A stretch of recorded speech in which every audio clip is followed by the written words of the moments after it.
This is FE Peer Review. The date is September the 16th, 2021. Tigers in the Wind. Do we live in a simulation?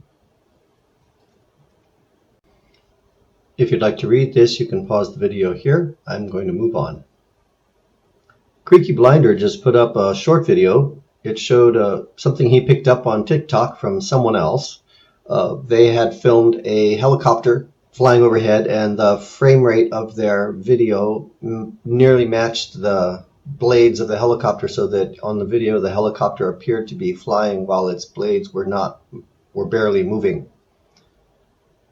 Then they added to that, proof we are all just in a simulation.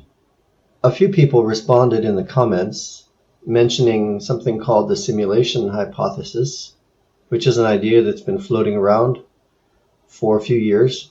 A fellow by the name of Nick Bostrom, who is described as a philosopher, if you look him up, proposed such an idea back in 2003, 4 years after the Matrix film came out.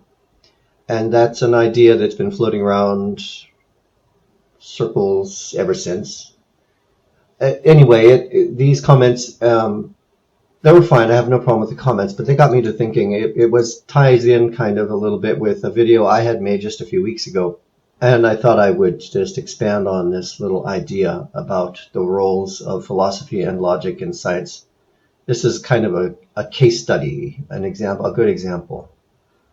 I'll simply read the comment I posted on Creaky Blinder's video. Just like the God illusion, the simulation hypothesis tells us a lot about how our minds work, but not necessarily all that much about objective physical reality, the rest of the universe. We've evolved to see certain patterns and connections even where they don't exist. It served us well when a rustle in the tall grass might be a tiger ready to pounce on us, though in the end it was only the wind. Although distantly related ideas to the simulation hypothesis, like the Hindu idea of Maya, date back thousands of years, it's no surprise the discussion of it in modern society only emerged recently, long after the rise of computer usage and video games.